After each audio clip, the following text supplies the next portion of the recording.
السلام عليكم يا شباب، يا رب تكونوا بخير. اتكلمنا المرة اللي فاتت يا شباب، قلت لكم في الدروس اللي فاتت عن السبميت انبوت. تمام. قلت لك ان هو بيبعت الداتا، يعني انت لما تيجي كده بيتشيك في الداتا موجودة ولا لا، وبيبدأ ان هو يبعتها. تمام كده يا شباب. طيب انا دلوقتي عايز كمان، لو انا عندي داتا كتير بالمنظر ده هو، يعني مثلا انا عندي مثلا مصطفى، وعندي كمان باسورد 1 2 3، وعندي كمان الايميل مثلا مصطفى@gmail.com.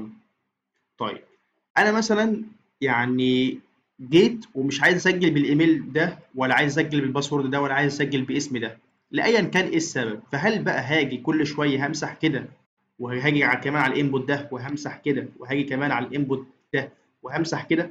طب لو انا عندي مثلا 10 انبوت، 20 انبوت مثلا، يعني في مواقع بيبقى فيها انبوتس كتير قوي.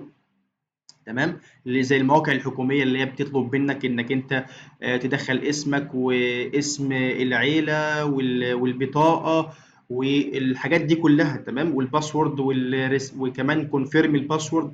انبوتس كتير جدا. تمام كده. فانت تخيل لو انت ريتهم كلهم، هل بقى هتقعد بقى تمسح واحد بواحد؟ اكيد في زرار لازم يتعمل انك انت بضغط على الزرار ده هو تمسح كل اللي انت عايزه. تمام كده. طب الزرار ده اسمه ايه؟ اسمه الريسيت.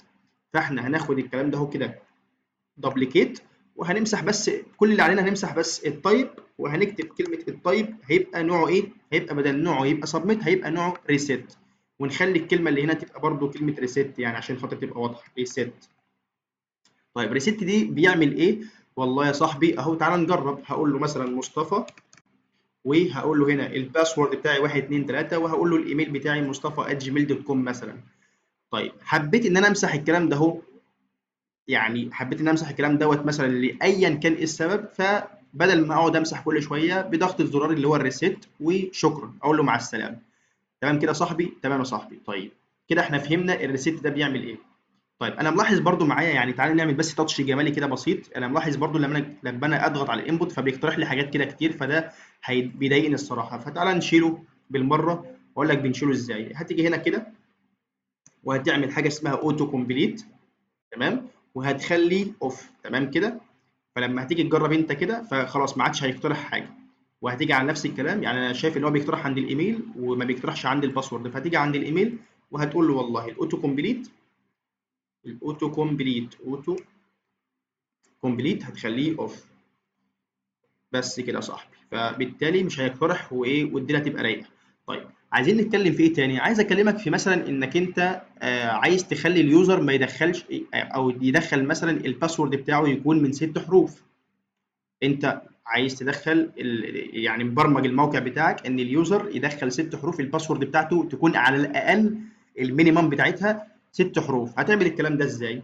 ببساطه هتيجي هنا كده عند الباسورد وهتقول له ايه، وهتقول له اللي هو الباسورد، وهتقول له ايه، وهتقول له المين مام بتاعك، المين لينس، يعني المين لينس بتاعك هيبقى مثلا 6 حروف. طيب الكلام ده معناه ايه؟ الكلام ده معناه انك انت مثلا لما تيجي تدخل الانبوت بتاعك وليكن كده مثلا، والباسورد بتاعك 1 2 3، والايميل مثلا كده مثلا @gmail.com. تمام كده. تعالى بس ناخد الايميل ده كده كوبي عشان خاطر هستخدمه كتير. طيب ركز معايا كده يا صاحبي، لما هاجي ابعت الداتا شوف هيقول لي ايه. قال لي انك انت لازم تدخل لي، يعني قال لك انك انت لازم تدخل لي 6 حروف مش 3. تمام كده. فانا لازم ادخله 6 حروف، فعلى الاقل 6 حروف اقول له 4 5 6. فبالتالي لما ابعت الداتا كده بعتها الحمد لله. طب مثلا انا عايز اليوزر برضو اقصى، يعني اقصى باسورد ليه يكون وليكن 10 حروف مثلا. بالتالي هاجي هنا كده وهقول له اقصى يعني ايه عنك الماكس لينس بتاعك يكون 10 حروف. تمام كده يا صاحبي. تعال نجرب. هقول له هنا كده الاسم بتاعي اي كلام، وهقول له هنا كده بقى ايه، وليكن 1 2 3 4 5 6 7 8 9 10. شوف بقى لما هضغط على اي زرار مش هيضغط، يعني بص اسمع كده، مفيش خالص، يعني مش هيقبل اي حاجه غير هم اخره 10 ايه، 10 حروف بس. وبالتالي هبعت الباسورد بتاعي وهبعت الداتا وشكرا على كده. صح؟ تمام كده يا صاحبي. تمام. يا رب تكونوا استفدتوا يا شباب، والسلام عليكم ورحمه الله وبركاته.